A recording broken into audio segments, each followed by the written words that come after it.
The following video has been approved by the Jetty marketing team. The video has been rated Jetty. The following video may not be suitable for all viewers. G'day mate, welcome to Dyson Sphere with me, Jetty. Today we're going to be covering the Interplanetary Logistics Station and how the Space Warpers work. Now, through some extensive testing on my Twitch streams, which I invite you to follow me over at twitch.tv/JettyPlays, URL is in the description as well as a link in the top right hand corner, we've managed to find a few unique ways to distribute warpers around the base, as well as the fact that you don't actually need space warpers. So let me explain. In a previous video we covered how to set up the planet-side logistics as well as the interplanetary logistics link. The link for that video is also in the top right hand corner. But we left out the space warpers because I really wanted to cover them once I had a better understanding of how they actually worked. So firstly, let's talk about space warpers. Each warper allows your mech or logistics vessel to get up to warp speed. Once entering warp, the warper is consumed, and in case of your mech, you can stay at warp speed until your battery runs out. Now, to use them yourself, you need to place them in your mech and then press the caps lock to activate warp, and then caps lock again to deactivate warp speed. For logistics stations, the space warpers must be in the station for the logistics vessels to be able to access warp speed.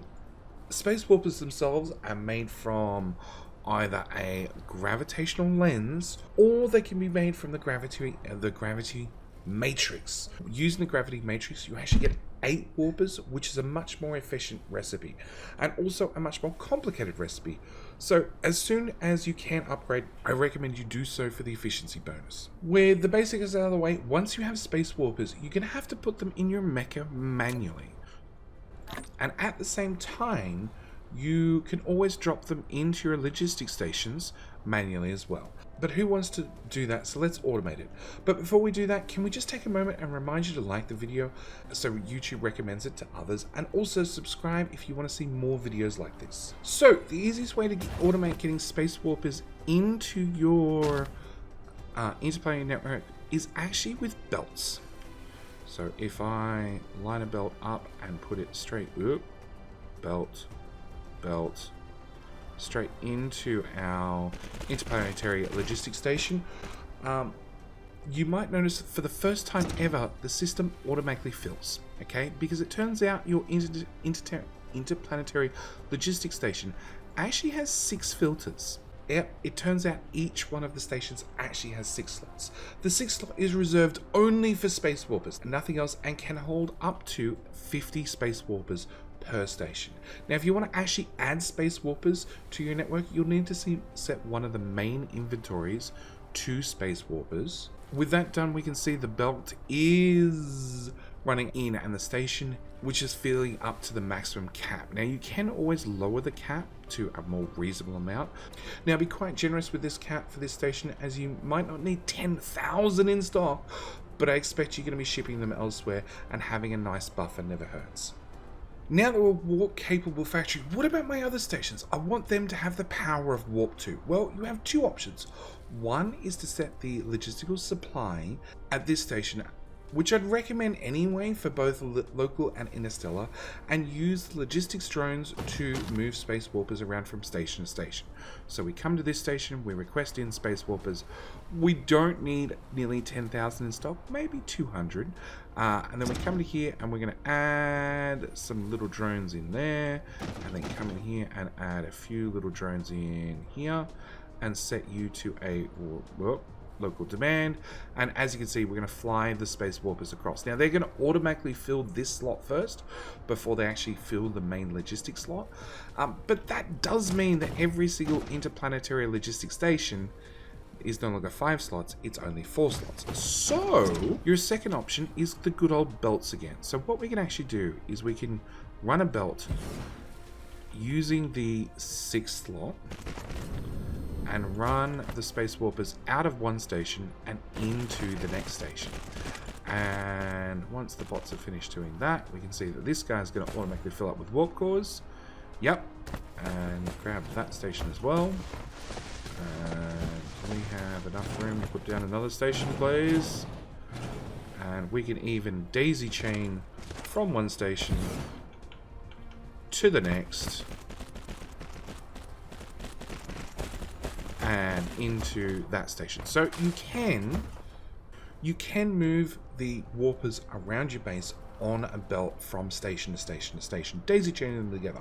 But it does sort of look like a mess. So it does bring up a very important question. Are you going to have a very, very long belt looping all around your planet, moving space warpers from station to station to station?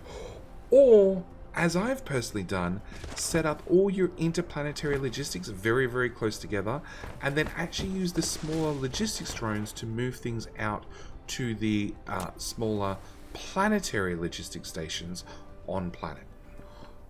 So now we've covered how to move warpers around our home planet. How about when we go interstellar? So as you can see, I'm on a whole new planet here, and unfortunately, the only really way to move around warpers is with the logistics vessel. So you're going to have to come to your new planet, set a reasonable request, remembering that they will move at least one load at a time. So in the case of this particular save, I'm at the end game. My ships move 1,000 per shipment. So when I set this to remote demand, I'm going to get 1,000 shipped over. And there's not really anything I can do about that.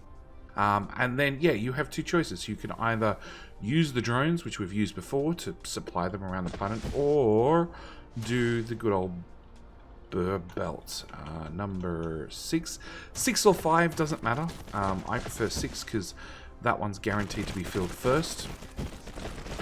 And then just use the belt to ship them from one station to the next station. Now, another thing you have to take into account at all times is it's going to take a minute or two for a ship to get here. If we zoom out again, that's our ship arriving just now. So it's come out of warp speed and there he is, come in any second and drop off our warp course. So that'll get us from one station to the next station. But what happens if you have another station that you don't bother putting warp cores in at all? So if we want to request in hydrogen, because I know I have a lot of hydrogen laying around, and I throw in some ships and set this to a remote demand, we can see my ships are going to start taking off. And if we just duck out to map view really quickly, we can see they're pretty dumb. They're going to take off, they're going to ship out, and they're going to fly there at, well, sub-light speed. They're going to... Oh man, they're going to my home station. That is 4 light years away, and they're traveling at... I think my research is... 2,100 meters per second. So, yes, I'm not sure what the maths is, but I do know from previous experience that I'm not going to see them for hours. They haven't made a nice spiral pattern, but yeah, it's going to take them a minute to get there and back, considering I can't even see them on the map. They're that small. Oh, there's the dot. Yeah, that's going to take them just a second to get here. So yes, be very, very careful when setting up interplanetary logistics. Make sure you have space warpers, or you're requesting things that are definitely only within the current system, because even then, the ships, they're not smart. Even if there's something locally in the system, they might still choose to fly interstellar for it. Now, I will mention that there are researchers. There is one research here, which is an infinite tech. Where are we? The interstellar, well, the logistics carrier engine, that is an infinite upgrade. You can keep doing that research over and over and over. From memory, it adds 300 meters per second to your logistics vessel navigation speed. Okay, so you can keep doing that research as many times as you want to try and get a little bit more speed. So, I'd like to let you in on a little secret on space warpers.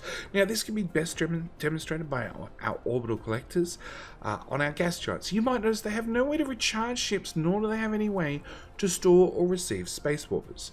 Now, with that understanding, you might now know that your logistics vessels take off from their home planet and leave with enough power to get to their destination and back, along with 2 space warpers, one to get there and one to get home.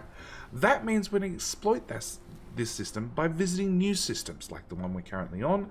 And let's face it, the Interstellar Logistics Stations, they're quite power hungry.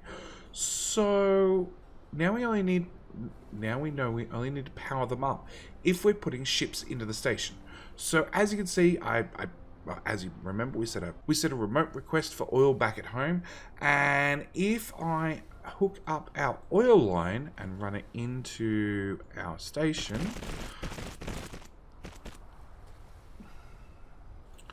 as soon as we have 1,000 oil in stock, which we might even hook in a second belt, once I get everything off the screen so I can see what we're doing. And you know what? Let's go all out. Let's do a third belt.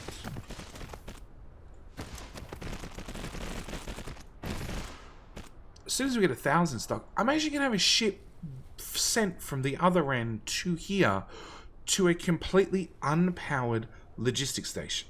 Okay?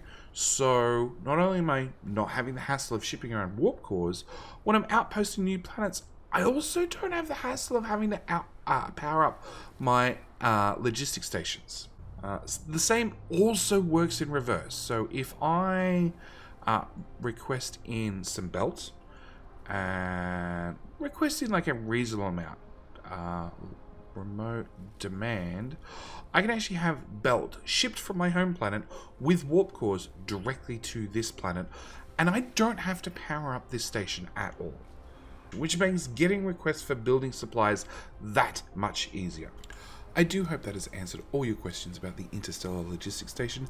If you learned something along the way and you enjoyed the video, I'd appreciate it if you could click the like button below.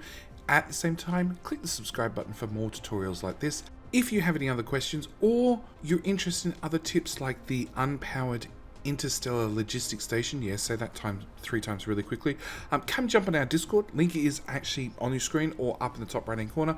Finally, if you're interested in more Dyson Sphere tutorial videos like this, check the playlist that's on your screen right now. With all that said, thank you guys so much for watching. I do hope you've enjoyed, and I'll see you guys in the next video. Alright, bye.